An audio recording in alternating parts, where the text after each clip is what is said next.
husband, father, certified life coach, motivational speaker.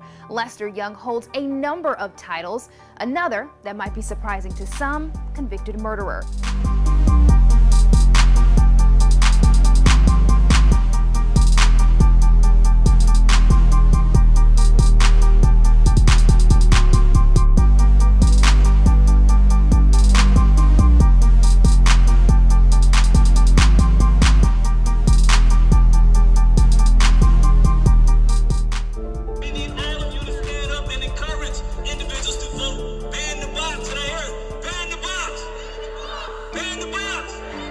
Companies or business choose to employ somebody who has a felony conviction, you didn't just hire him.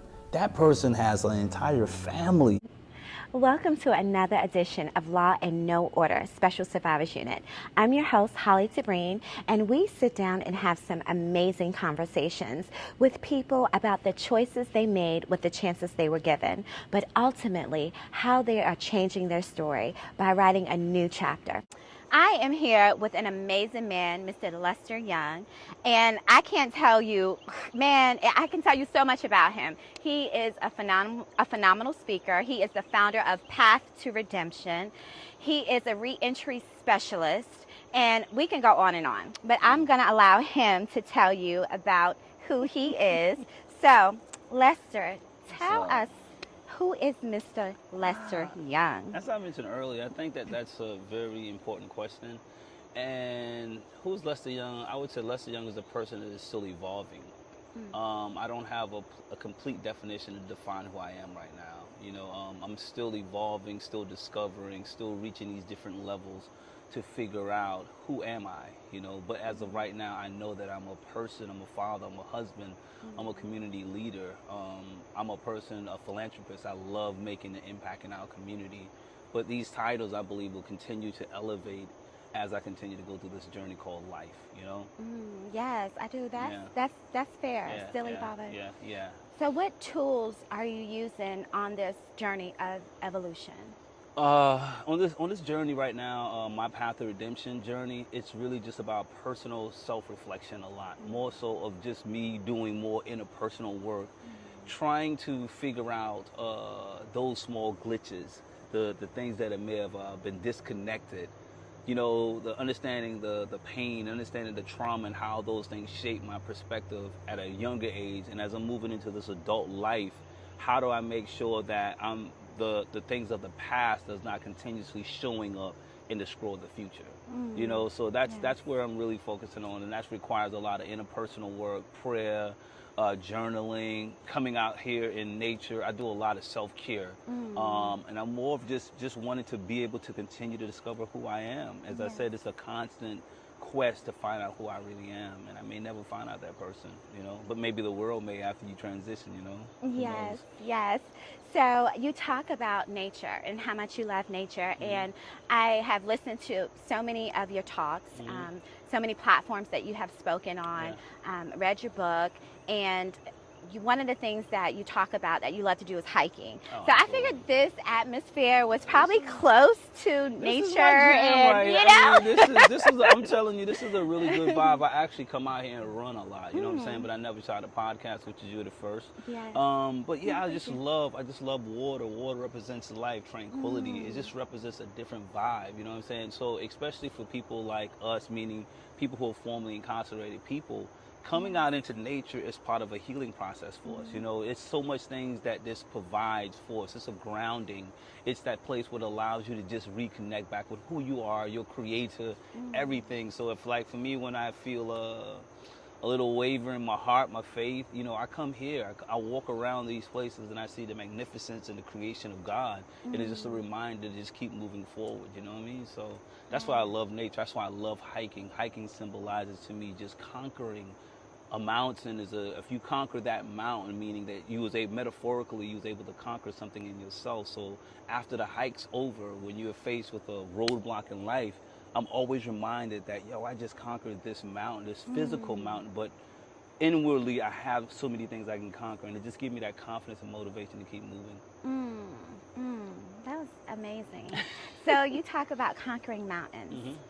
and how they represent inner mountains that you've conquered. Yeah. Tell me, what was the first mountain, inner mountain, that you conquered? Fear, my own personal fears, my own personal insecurities, my lack of self-worth as a young person. You know, when I look at one of the decisions, the reasons why I made a lot of poor decisions at 17, 18 years old, it was all of those things wrapped up what I just mentioned to you.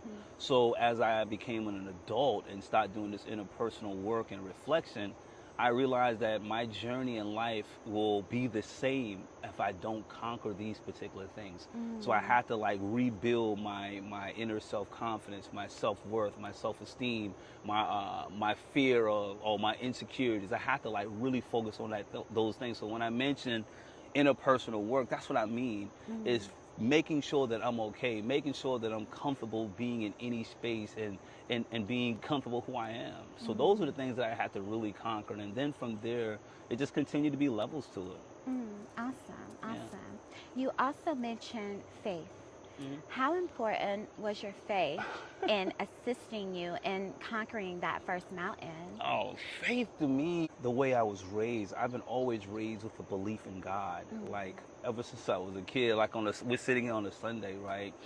And I think about like this time here, me and my sisters have stayed up all night on a Saturday night to ignore the phone call that my dad will call from work to wake us up to go to Sunday school.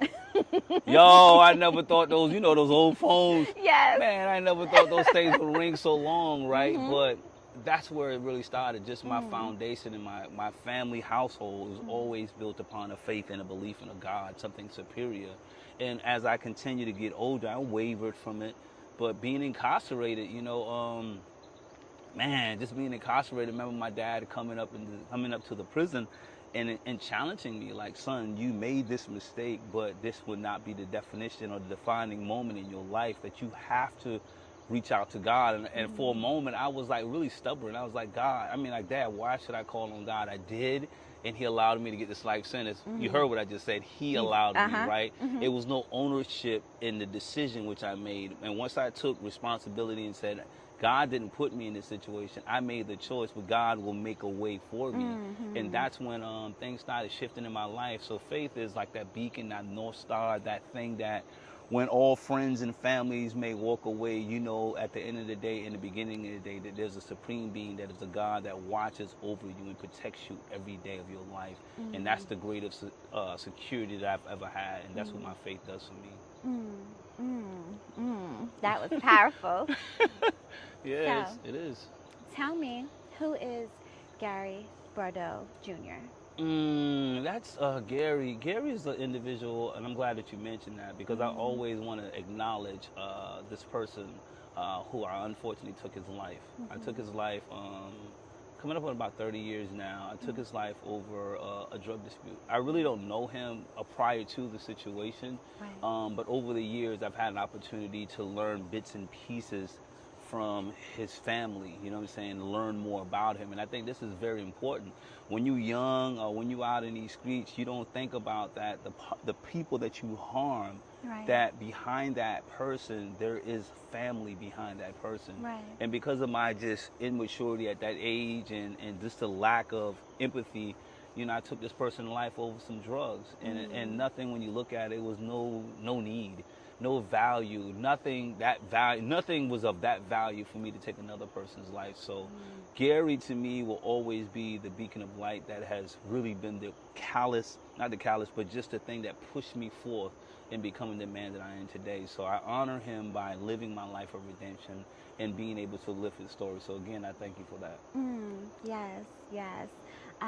When I heard you speaking on one particular platform, and you kept saying his name, and you talked about how when your transition began while you were incarcerated, where your mindset began to shift, and you started to look at your victim as a human being. And in order to do that, in order to humanize him, and you use that word a lot, humanizing people, and in order to do that, you have to say his name, and you have to get over your certain prejudices, right? Your certain thought about a name or a title associated to a person. And so tell me, what was that like for you, and how instrumental was saying this man's name in you creating Path to Redemption organization? Yeah, that story, like you said, it's prior to me taking responsibility for the life of taking the life of Gary. It was easier for me to cope by being a victim, like blaming everyone else for the reason I was here.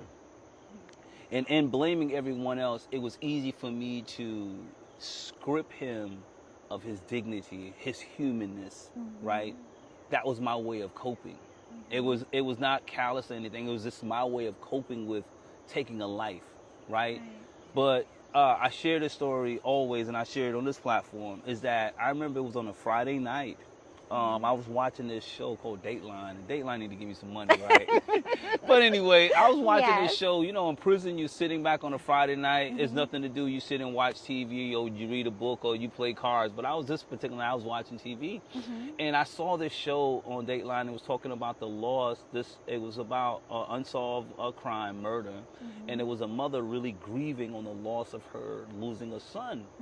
And at that moment, I was like, what? You know, it didn't resemble my crime, but it was just the fact that it's like her crying pierced my ears, and I was able to hear this woman cry over the loss of someone. Right.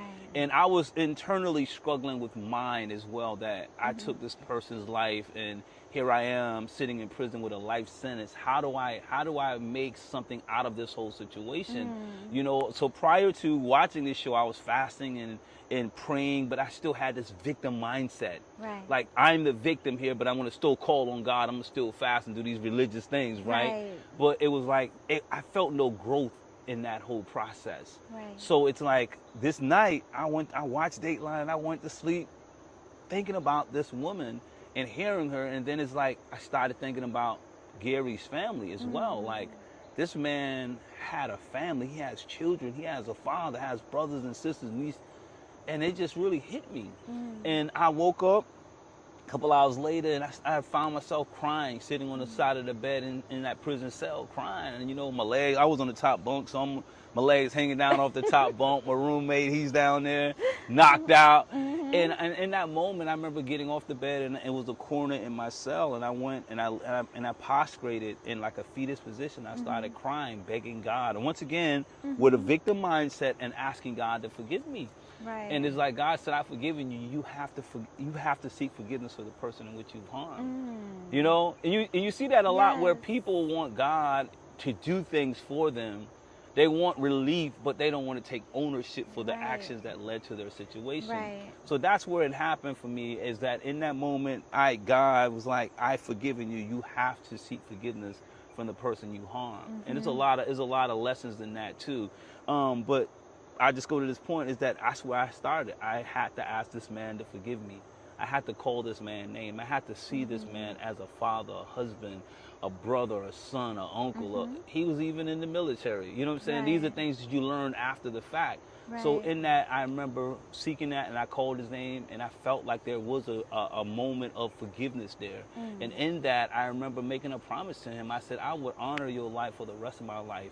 You know, is that this is something that I will continue to use. I will use our stories, our paths that cross. You know, unfortunately, you're no longer physically here, but I will honor your name. I will honor everything. I would always amplify that, and that's what it is. So Path to Redemption is part of that journey of me seeking forgiveness and asking this individual to forgive me. And from there, it just continued to what I call just roll into different other areas of forgiveness. From now, I started looking that man in the mirror and realizing I have to learn the power of self-forgiveness. I have to learn the power of not forgiving, seeking forgiveness from those who I harmed. And there was a lot of people in this joint. You know what I'm saying? You know, when you're selling drugs, you don't think about them people you harm when you're selling drugs, right, sis? So I remember sitting in that cell too, and I remember writing down names and descriptions of cars. I didn't know these people's names, and I just had a list of descriptions of people. But it's crazy. And I just share this one thing. I remember in this description, I sold drugs, and you're not knowing the impact that it has on people. So this man lost his life because of drugs. Like, drugs. Yes. And then I thought about a mother who, I remember selling drugs to this woman in the early evening, afternoon. Yeah. And this woman was in her yard celebrating her daughter's birthday, right? Mm-hmm. And she saw us and she was like, oh, I need a fix. Me and my brothers, we unselfish. She was like, oh yeah, here you go. I sold her drugs. Right. And she was literally in her yard preparing a birthday for her daughter, yo. Right? Yes. This woman, you know, like one hit a piece of crack, it turned. Yeah. This woman literally, it was like 2, 3 o'clock this night. We at this club, I saw this same lady. Wow. Right? And this was like 3 o'clock. I sold her. At night, she was still out there chasing this addiction. Right.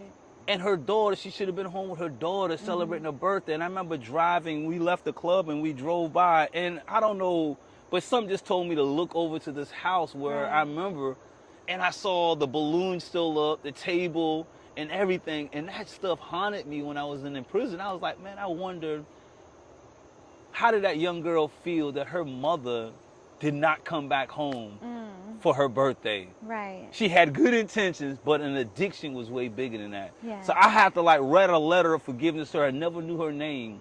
I knew where she stayed. I remember what she had on. I remember the house. And that's what I would write a letter to. You know, so those are the things that I had to like begin to this process of seeking forgiveness from people that I never knew, but I knew that I harmed them in some form or fashion. So that's where that redemption came from as well. Yes, yes.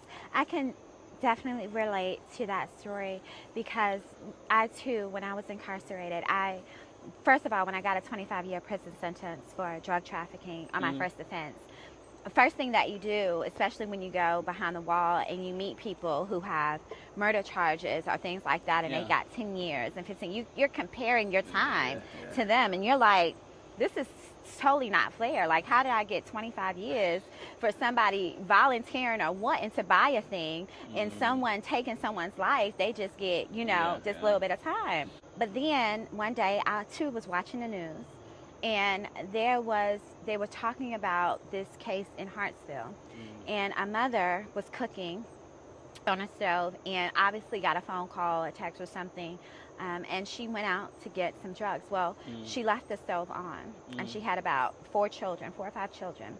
The oldest was probably 6 years old. The house caught on fire, and the children they found the children in the closet with the oldest child like covering his baby brothers and sisters as if he can protect them. And in my mind, I can only visualize, you know, him trying to transform into some type of a superhero, you know, because you know how children just relate to those cartoon characters or those superheroes that they see and want to become and want to save the day. And in his young mind, but knowing that he was the oldest, thought that he can shield them from this fire and protect them. And I cried all night long, and I almost felt like I sold her that drug, knowing I'm incarcerated, so I couldn't have possibly did it. But that's when I realized I was profiting from an organization or an industry that was causing crimes like this. You know, her addiction was so strong that she didn't even think about her babies. You know.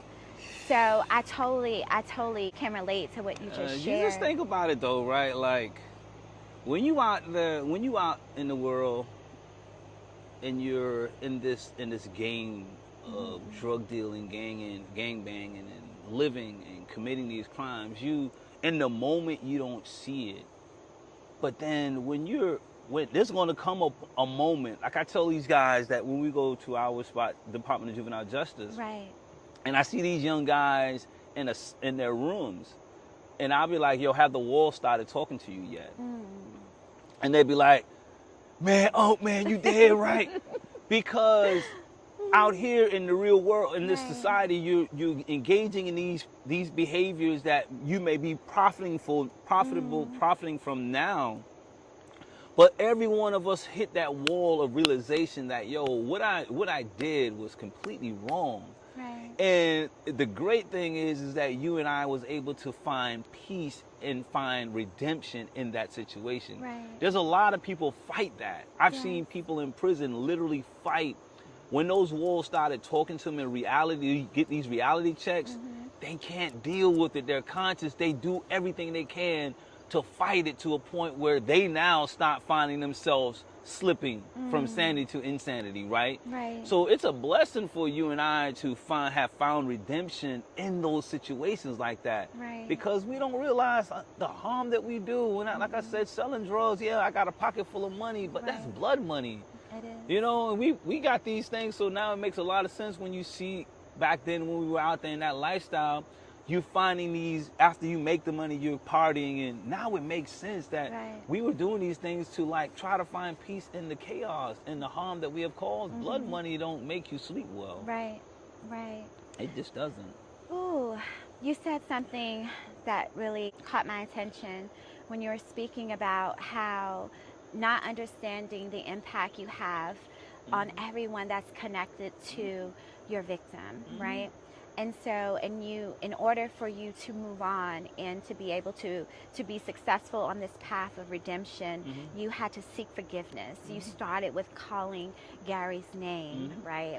And however, he was connected to a family. Yeah. Have you made the steps to seek forgiveness from those connected to Gary that were impacted? Going back again to what I mentioned, in prison, I started seeking forgiveness prior to.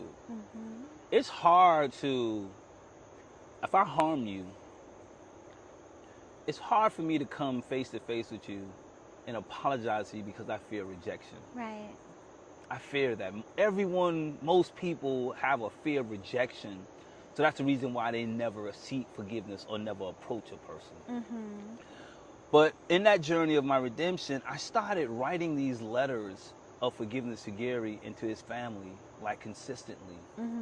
I began doing this work, and as I remember reading this book, I can't remember the title of it, but it was like, release what you desire into the universe, and it should be given back to you. Yes. And I remember writing writing these letters that I never sent to Gary's family while I was in prison. I have a journal at my house now that consists of letters of forgiveness. Right, okay. But when I got out of prison, I had this event maybe a year out of my release, and I remember I was speaking in Hilton Head, which my crime was committed, and I was speaking to young people about gun violence. And it was this woman, Gary's sister, came to this event. I didn't know. Yes. But I saw this person like really emotional as I was speaking, and I'm like, in my head as a speaker, you looking to read people's body language and so on and so forth. But she was a little different. She had displaying a whole lot more emotions. So at the conclusion of my talk, one of my friends said, "Hey man, is this woman right here want to talk to you?" I was like, "Yo, who's that?" He's like, "Yo, that's Gary's sister." Right. I was like, "Word." So that's my first time like physically coming face to face with this person that I harmed, someone, that was connected to this person I harmed. And I remember she walked up to me and she surprised me. She gave me a hug. How did that make you feel? Uneasy. Because it made me feel uneasy because it's like, man, how could you forgive me? Like, you asked for forgiveness, but then when someone really forgive you for something of that magnitude, it's hard to wrap your mind or like, how in the world you can forgive me? You know what I'm saying? So when she hugged me and she told me, "I forgive you," and then she told me, like, "Lester, it was hard for me to forgive you for a long time." She said, "But I remember, she was like, I remember when you was going to court and you was being sentenced during the trial, you really made me upset." And she said, "The way you act, I had this nonchalant attitude on trial, like, I'm going to beat this, I'm going to walk out of here, I'm going back on the block, Right. And she was like, "You displayed that behavior that I never forgot until today. I seen a different person." So these guys be on trial. You taking a trial, you being very insensitive, not knowing that a family is still grieving the loss of their brother. Throughout that entire trial, they're reliving that harm, that trauma. But she embraced me, and to this day we don't keep in contact consistently, but I know there's forgiveness there. And I just met her, Gary's brother, Greg, maybe about coming up on a year now. Wow. We met for the first time in person sat down at the same table and ate something together. Now, what was that like? Because I know women can be way more forgiving first before men. And I know for a man and something like that and his brother, how was that? That was different too. Going back again to, we seek forgiveness, but when someone literally extend that olive branch and say, I forgive you, there's always a thought like, is this? So we've been made an attempt before, but I wasn't there. He was there. I wasn't. Right. My mind is still like, okay, do I need to seek vengeance or something? I felt like that at some point. I felt like I needed to protect myself because going back again to my paradigm of thinking, I lived in the streets. I lived by a certain law. Forgiveness is not something you live by. Revenge is. So even though I had reached these different levels of redemption, I still had that mindset that this is how people move. Yeah. When someone changes everything up and extend forgiveness to you, it makes you uneasy. So I remember when we walked in, we sat down. He was like, yo, I wanted to make sure you came by yourself. He said, if you would have pulled up with anybody else, I would have drove off. Because he came all the way from Bluffton, South Carolina to Columbia. How far is that? That's like 2.5 hours. Wow. And he's like, I'm by myself, bro. I don't have anybody. All that thinking, 2.5 hours. Yeah, I don't have nobody. So if you would have pulled up here with somebody, I would have pulled out. But we sat down. It was uneasy for him to sit across the table. He got up a couple of times and breathed. And then we sat down and we continued to talk, you know. And we made peace. We've been made peace with it. Right. But it was just that being in the physical presence of a person that you know killed your brother. Yes. You know. But, man, it's just that whole family. I am so grateful for that family, and at some point, hopefully, God willing, I'm able to do something. My long-term vision is to do something in honor of Gary, a foundation of something like that, some college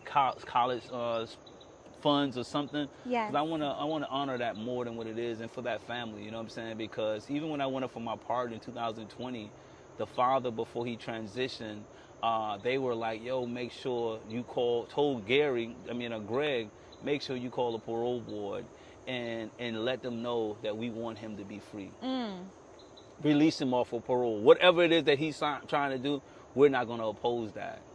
You know, it's crazy. I'm telling you. It's not crazy. It's just a divine blessing. Yeah, because you started to walk in your purpose. Yeah. And so when you begin to walk in your purpose, that's when everything begins to work out, right? You talk a lot about mindset, humanizing people.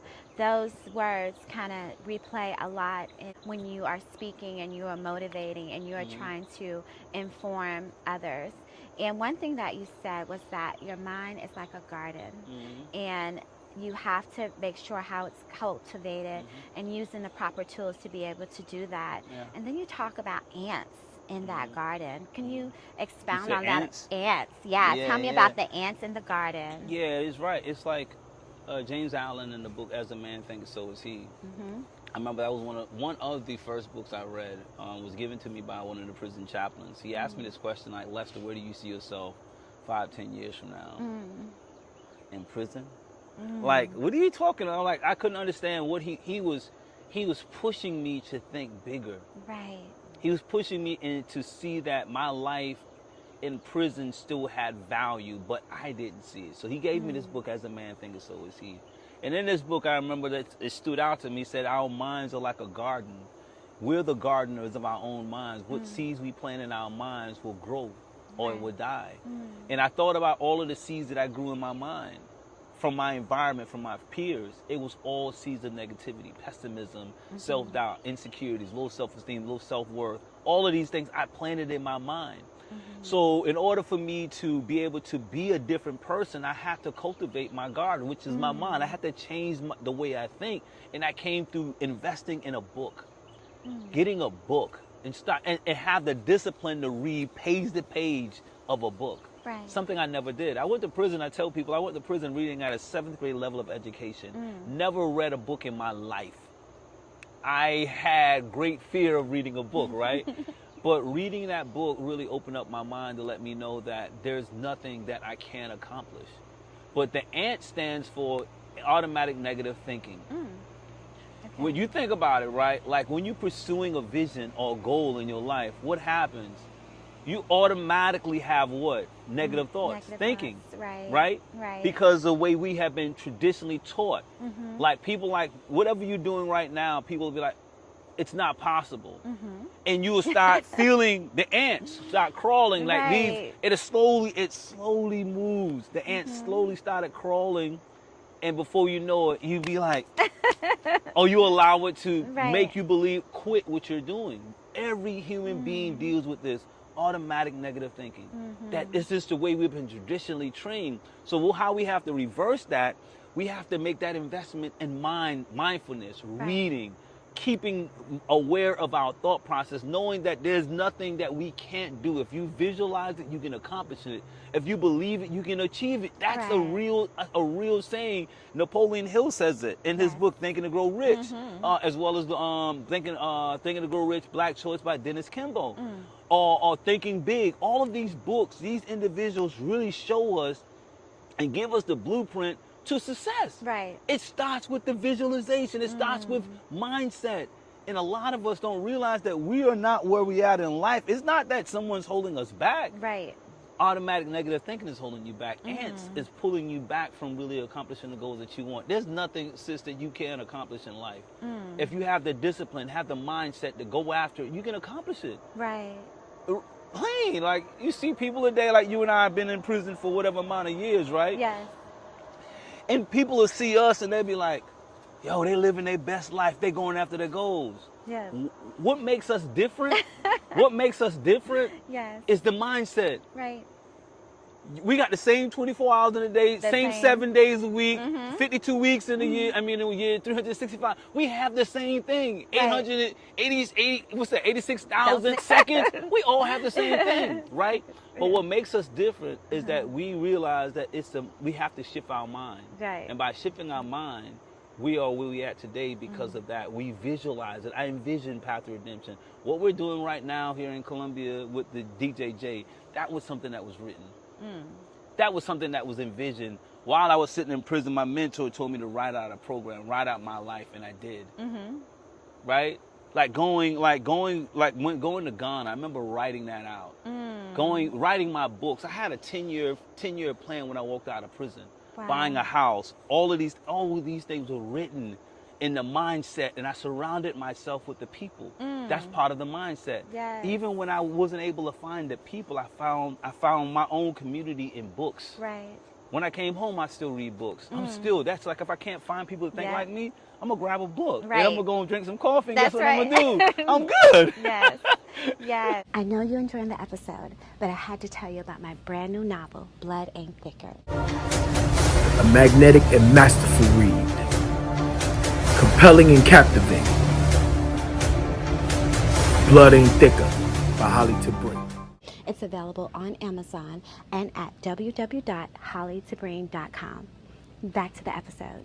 So, it's mindset is everything. If that's what you want to accomplish in life, invest in your mind, invest in your vision. Man,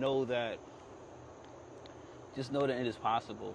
You and I done been at the bottom. Right. We know what it means to be at the bottom, stripped of everything. Yes. And now we are able to have all of this freedom.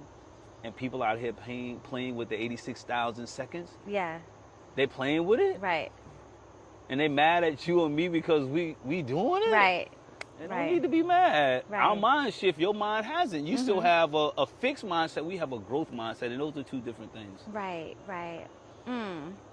So, you said that when you went to prison, you had a 7th grade education, and you can barely read, but you were determined to pick up a book and read. Yeah. And you read several books. Yeah. And you've also written a few books. Tell us about your books. Oh, my books are personal reflection. Okay. My books came from a host of just a bunch of journal entries. When I was in prison in 1996, I was in this spirit. You know, we have these highs and lows in prison. Right. You know, I went to prison in 1992. Right. So 92 was like a slope. I started coming out in 94, 95, 96. And when I mean coming out, I was starting to move in a different way to get that goal. Right. Oprah, at this time, she had her show on TV.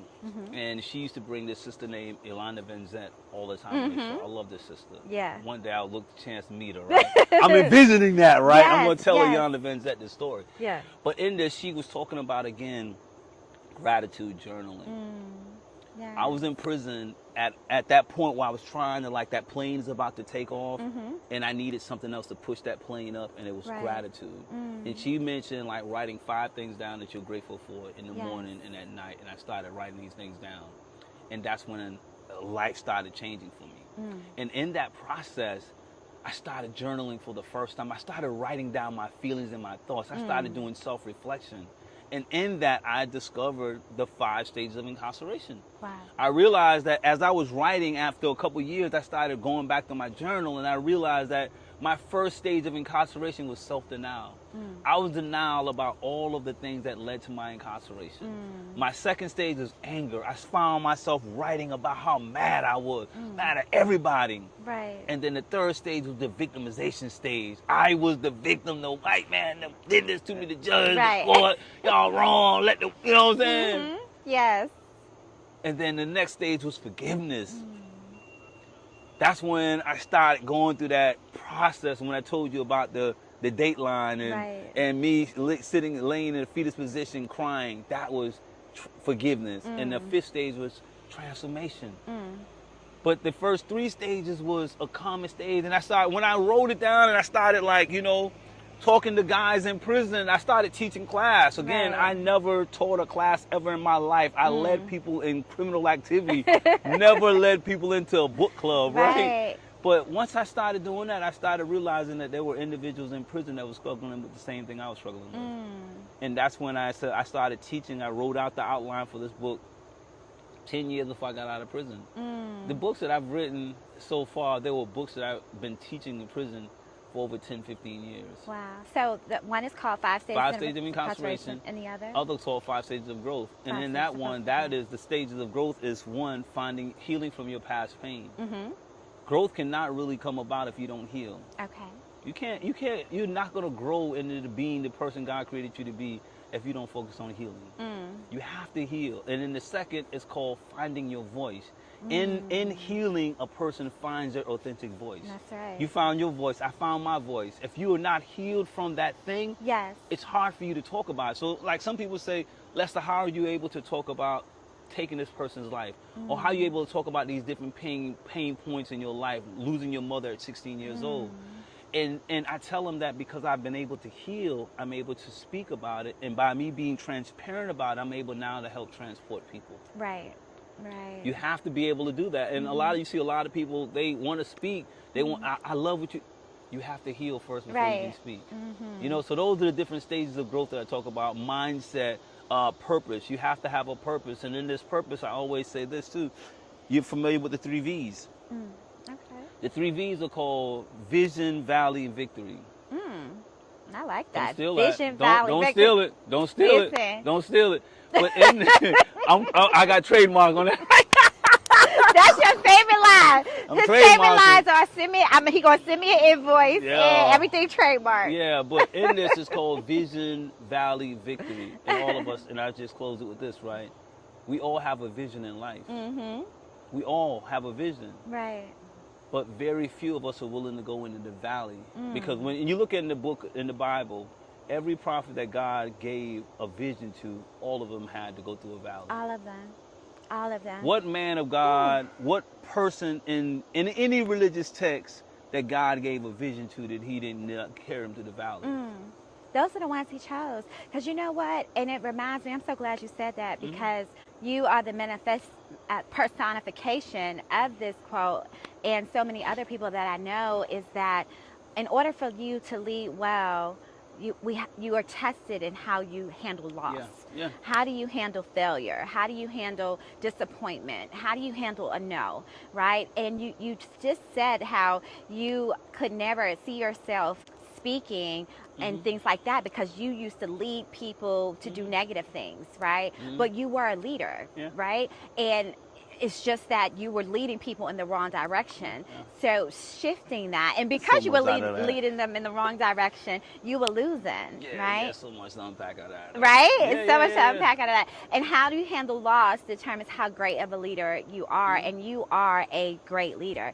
You have made some amazing partnerships that have been so impactful to your community, as you spoke about, and allow you to help other young men and women and prevent them from making more negative choices that can lead them into incarceration, to a life prison, those football numbers. Can you tell me a little bit about those partnerships and how you're making an impact in our community?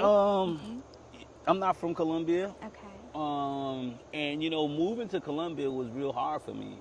What I mean by that, I want me to change that. It wasn't hard. Okay. It was just me staying consistent. This was new territory for me. Right. Getting out of prison, I remember getting out of prison and walking in barbershops with Save Your Youth from Incarceration. I used to have these flyers. A lot of people don't realize that when I walked out of prison, I walked out with a plan, right?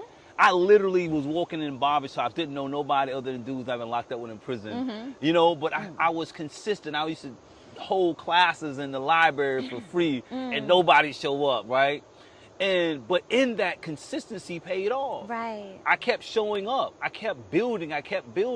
So the relationships came by me putting myself in situations. Right. Like I had to learn how to network. Yes. I had to learn how to move into rooms with people and don't be so institutionalized in thought process and fear that I wasn't able to make a connection with people. Yes. Right? So by networking, learning to network with people, it allowed me to introduce my story. It allowed me to build new relationships in a community where I didn't know anyone. Right?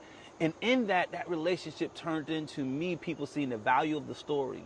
Knowing how to tell that story, was able to show people that I had a value.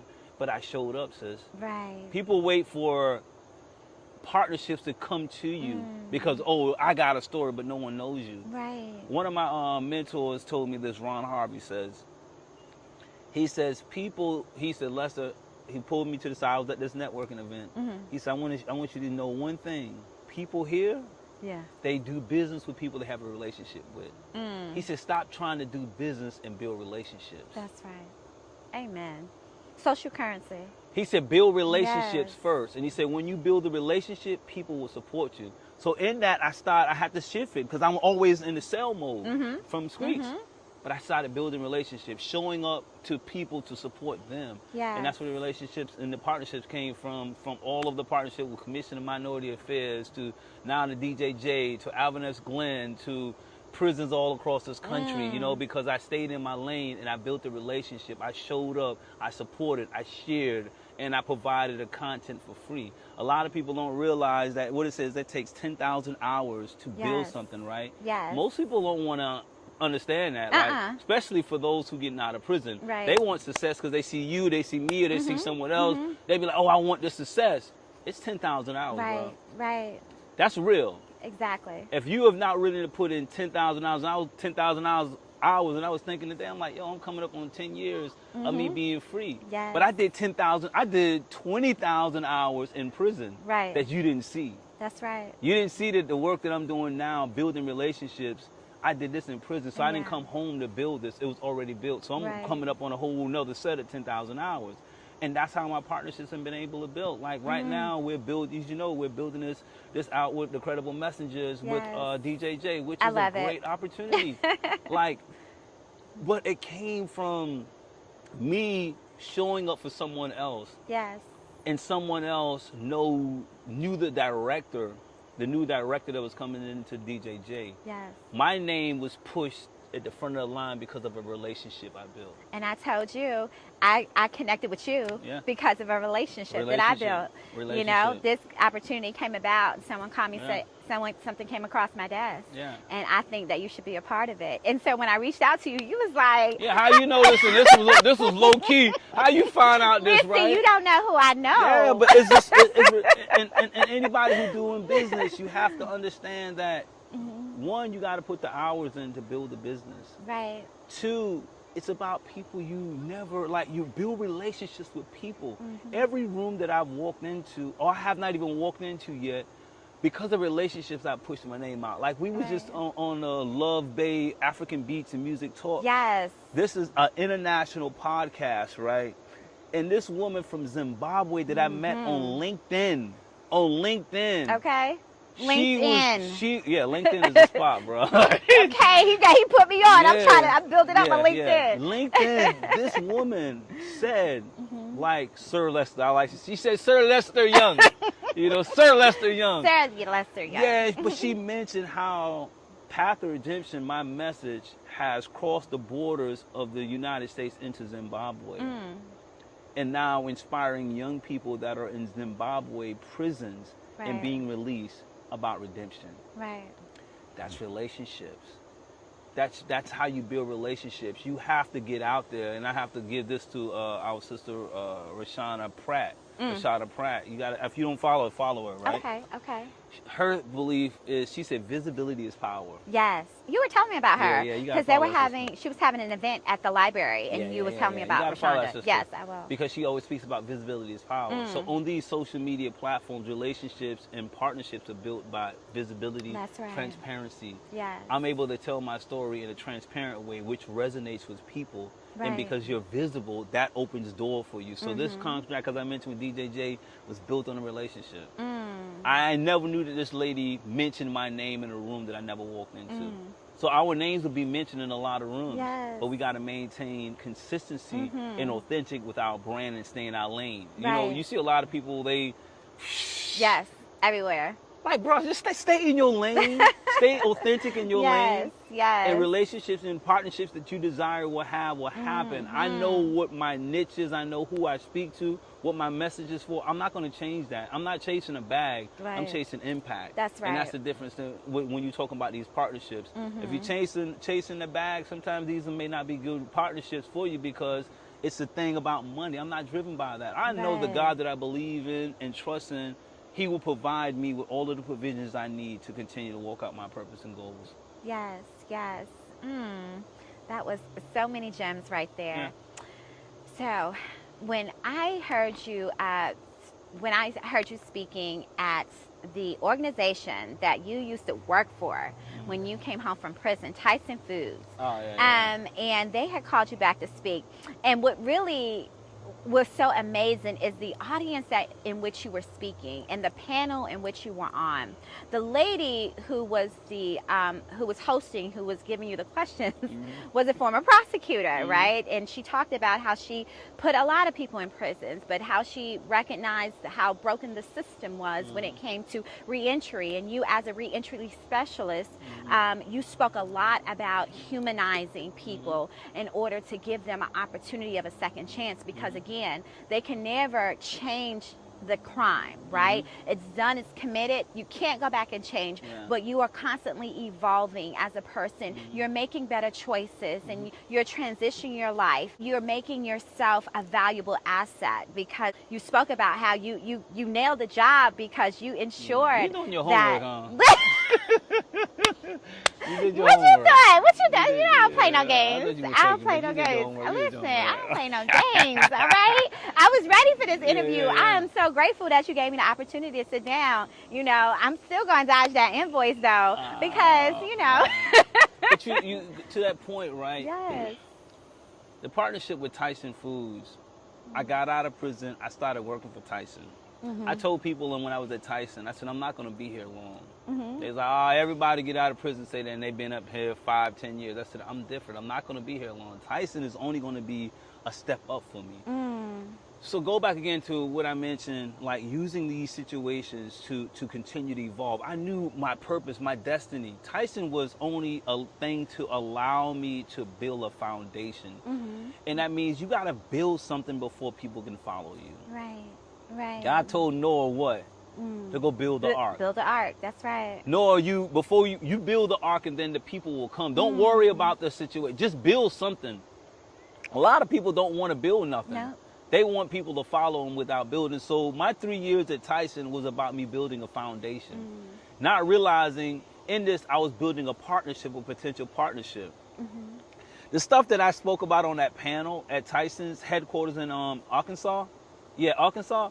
going back again to writing the vision, I wrote out this plan to them. I used to talk to human resources at Tyson Foods here in Columbia about my plan. I was like, let me create this program for guys getting out of prison. Yeah. They was like, yeah, but you need to go work on this right now, right? Yes. But I didn't stop. Eventually, I left Tyson after 3 years. I give Tyson the credit for allowing me to be able to get some income, allowed me to build a foundation. I said, I thank Tyson because I bought my first house off of Tyson. My first house, I think I was out like 2 years. I bought my first house because I learned the value of a company. I learned the value of a stock market. I learned, and this is something I know we don't have that much time, but I tell guys and women when they get out of prison, stop just trying to find a job. Right. Like learn the job. That's right. So this is an example. I went to Tyson. It was like maybe 8 people who were applying for the same job with Tyson. I may have been the only one with a felony conviction. So what I learned prior to going, when I was in prison, is study the company. When you're applying for a job, very few people study the company. You're right. Very few people study the organization you're applying for. People say, hey, they're hiring. You don't know nothing about the job. Right. How much they paying? That's all. All right, I'm gone. But I studied Tyson prior to my job interview. That's right. So this guy named Mike, who was doing the interviews, he came to everyone. Well, as he was walking them out to the interview, he told me he was asking everyone, hey, what do you think we do here? Yes. He said everybody failed except for me. He said everyone was saying that, hey, when they asked him, what do you do? What do we do here? They were saying, oh, y'all killed chickens. When you think about Tyson Foods, you think about killing chickens, right? But this particular plant that is on Bluff Road, they done changed what they're doing now. But they were a processing plant. Right. They were processing taco meat for Taco Bells all over the East Coast and pizza toppings. I knew this because I read about it prior to the interview. So when he asked me that, I broke it down to Mike's. He's like, Yes. And as we continue to go up the elevator, I started talking about the founder. I started talking about the vision and the mission statement for Tyson, the guy who founded Tyson. And then it got a little deeper. I was like, when he was telling me how much I'm gonna get paid an hour, I'm like, what does the stock option looks like for me working? He's like, stock option? That's right. Because Tyson provided stock options for their employees. A lot of people didn't know that. So I was like, okay. So he was like, I was like, the last time I checked Tyson's, I forgot what the number was those years, but I started breaking down and I was like, oh yeah, I see y'all about to acquire another company. Right. Which is going to cause the stock to go up. So I'm like, hey, is there any way I can put almost 50% of my paycheck into this stock? Because I knew that the savings account was not going to increase my income after getting out of prison. I'm like, I can function right now off of what I have, but I want to dump everything I can into the stocks and the 401k. You match everything I do. So he was blown away. He was like, man, you got the job. Yeah. He never asked me that I was in prison or not. And I eventually told him, I was like, man, I said, you didn't ask me that? He's like, man. He said, everybody I asked in here, they could not tell me nothing about a company. Right. He said they may not have a felony conviction, but they don't know nothing about the company.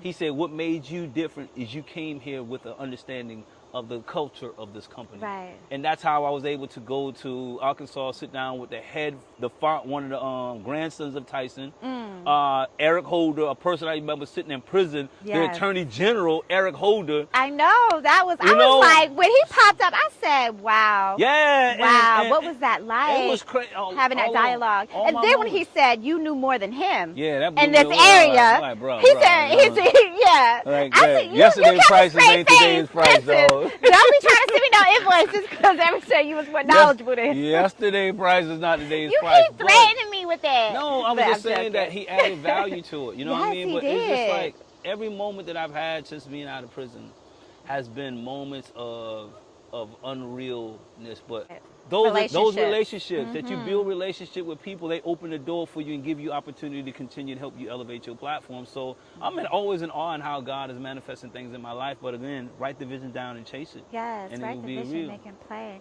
Okay, now before we wrap up, I want to just ask you one more thing about your organization that I really love, especially because it aligns with my podcast, because we talk about the choices you made with the chance that you're given, but ultimately how you are writing a new chapter and the challenges that you face in doing that. And we kind of went through all of that with this conversation. But your organization does something with the youth. It's a 6-week program talking about the impact of choices, or how powerful your choices are. I may be saying the power of choices. That's right. Please, can you tell me a little bit about the power of choices? The power of choices, going back again, as a young person, a lot of the choices which I made didn't realize the power in those choices. I lived in the moment not knowing the consequences and the impact of the decisions. I was making, what is this saying? Like, I was making decisions, temporary decisions, that had a permanent impact on my life. Right. Like, the crime that I committed, I say it was only like, I call it 180-second decision making. That's like a minute and a half. But pull the gun out, argue, pow. Yes. But that had what? Impact. I'm still living that. Yes. Right? Yes. So the power of choice is to help young people understand that the choices in which they make, they have long-term impact on your life and other people. Right. When you hear a lot of young brothers or sisters, I need money, but I'm going to rob this person for a temporary fix, but has a long-term impact. So we just walking through those particular things, understanding that there's the consequences to every decision that you make. Right. Understanding the 180-second rule. Understanding, knowing to be able to step back from a decision before you allow impulse to lead you into a decision. Helping them understand what is an emotional intelligence. Emotional intelligence is very important. And I think that this is an emotional hygiene that a lot of young people need to develop now, even adults. Right. But being able to develop a level of emotional intelligence, understanding self-awareness. What are your triggers? What are the things? What happens to your body when you're angry? How do you calm yourself down? What does self-management looks like to you? What empathy looks like to you? What does social awareness looks like for you? I think that if we continue to teach young people this stuff now in schools, but unfortunately not teaching in school, that's another conversation. But for our organization, that's what I want to do, is continue to build that, so that young people will have this thing to understand the power of choices that you make. Every choice you make, there's a consequences to it, whether positive or negative, but we want you to make choices that is going to be positive and impactful in your life, and you'll be able to live your life out. Like, I was looking at the gray hair in my face, right? Yeah. And I'll be 51 next month. I never thought that I'd live to be 51. When I look at my gray, I was like, I'm going to dye it. Yeah. But I look at my gray as a man who come from the streets, that this is a badge of honor for me, right? Because there's a lot of men that I know did not make it to 50. Because I thought that my life would I would die at 18 years old, the lifestyle that I once lived. But now I'll be 51 by the grace of God, right? So these are things that I show the power of choice. These are things that I want young people to know that, man, you making a decision 17 years old that may cause you to die. I got friends to this day that we went to prison at the same time with the same life sentence. They're still in prison 34 years later. Wow. That a decision they made, I was blessed to get out. Yes. But I got friends that are still inside that system. That is 34 years for the crime that they committed at 19 years old. Wow. And they are not, I don't know where that's going to be. So having gray, having this, it's about the power of choices. That now I celebrate this, and I want another young person, and man, like, let's live a life that you can live to be able to see gray hair on your face one day, other than dying or going to prison for the rest of your life. Yes, so that's really what the power of choices are. Awesome. I love it. And I'm sure that the young men enjoy that 6 weeks with you, and just the way you teach, your whole style, and especially you live those experiences is something when you can actually relate to the pains and the things that these young men have gone through and are going through, and are able to actually give them a vision of what their future can look like, being that example of how changing those choices. I want to say before we close too, I want to give you your flowers too. Oh, I mean, I appreciate being on the podcast with you. Thank you. We've had an opportunity to work together for the last 3 to 4 months. Yes.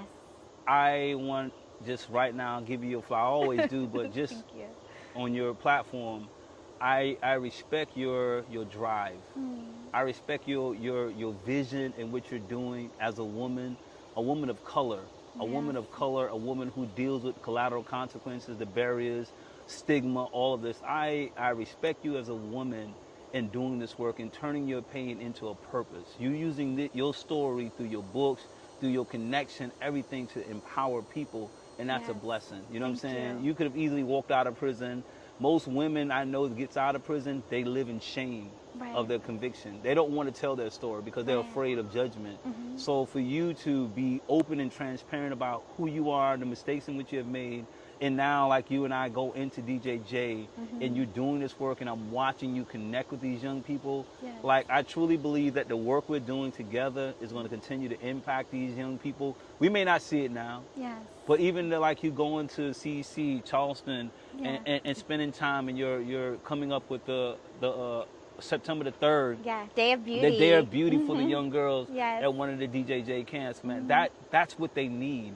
And so many women, like I said, it's not willing to step up from prison to share that story. I am grateful to have you on our team. I'm grateful for what you do, and you using your story to impact people, man. Because I think that, I mean, like when I went in there yesterday, they don't ask about nobody but Holly. You know what I'm saying? Yo, where Holly at? You know, because they see your, and not saying that we're not genuine, but you have a connection. Like I said, I'm so grateful to have you on our team. Thank you. Because you bring a different angle to the mentoring of our young people, and going back again to the long, not want to say long term, but the goal of Path to Redemption.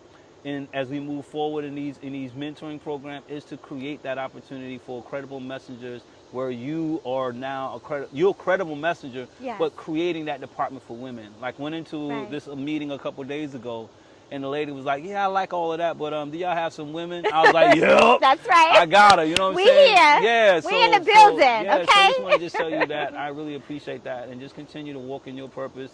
Continue to trust God. Don't allow hate. Not only, I don't like using that word. Don't allow naysayers to hold you back from what it is. You know what it felt like to be at the bottom. That's right. And now God is elevating you to these different levels. Stay humble, stay hungry, and stay just full of gratitude every day, and continue to let God do what he do for you. Thank you so much. Problem. I appreciate that. So, Law and No Order, right? Special Survivors Units, name of the podcast. So what is law for your life right now? Law for my life is service. Service, and live service. Like that's destiny. Man, we gotta go, but listen. It's service for me. Like that's law for me. I think you want to come back for a part two at some point. It's so much that we it's so much that we can unpack here. But for me, it's just service. Service and destiny, man, is my law and order right now. Like that's who I am. And what I mean by who I am, the decisions I made when I was 17, 18, 19 years old, I was not being obedient to my calling and my destiny. Right? I had to make a U-turn. You know that's I had to. God made me make a U-turn and put me in my place to be. My destiny is service. My law and order is service. A lot of us don't realize that we make these U-turns by bad choices, but God's hand is still part of that. That's right. So the U-turns in our lives is to put us back on our destination. Like when you, like when I called you and I was like, "Hey, I think I was here." I always make this mistake. I think I know where I'm at. That's right. But you had to say, "Hey, Darius is standing out in the road. That's your guy. Like look for him." And that's how we sometimes have to live our life. And God sometimes make us these U-turns to put us back on course. So my law and order, man, today is that continue to be a service to others. That's right. Because we're not going to be on this earth long. Second part, Special Survivors Unit. So we know that in the past we had used certain survival mechanisms in order to protect ourselves, and a lot of that was a lot of physicality, violence. What is your survivor unit? What is your survival mechanism right now for your life and moving forward? Quality time by myself. Being able to walk by myself.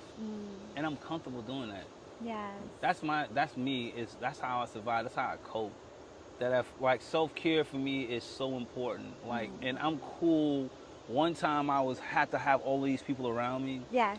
Today, I mean, my dad told me this. He said, son, you're going to get older. If you live to see, you're going to be okay having maybe one solid friend. That's or right. not having none at all. That's right. And to this day, I'm cool with that. So that's how I survive. Like, and how I cope is I need times like this. I need to like step away. Yes. And just enjoy myself and be by myself. And I'm Yeah, good with this that. is so beautiful.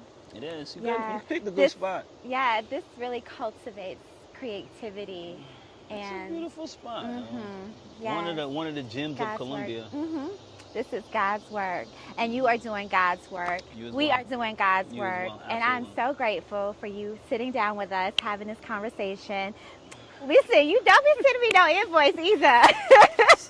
Okay? You see how he looking at his watch, y'all. So you are an author, you are a speaker, and of course we're going to have all your information and your link listed, but do you have anything else you want to say to the audience? Anything that I've missed that you got going on or in the future you want to talk about, or I would just say again, I'm grateful for this opportunity, and let's continue to live our life in a way where we're making an impact. I think that where we're at right now in this partnership, I think it's going to allow us to make some long-lasting impact, and we're just getting started in this partnership with DJJ. And I'm really looking forward to that. We have a solid team. I think if we just stay focused on it, I believe that the impact that we're going to make there with the young people is going to be powerful. And we're going to hear these stories at a later date where our presence changed these young people's lives. So that's what I'm looking at. Looking for one day having one of the young men or young women from DJJ that we work with sitting in this seat and you're interviewing them about the impact that you made in their lives. So passing that torch to them and being excited about their future. You ended that perfectly. Thank you so much, and I can't wait till next time. That's what's up. Peace. Right. Be good.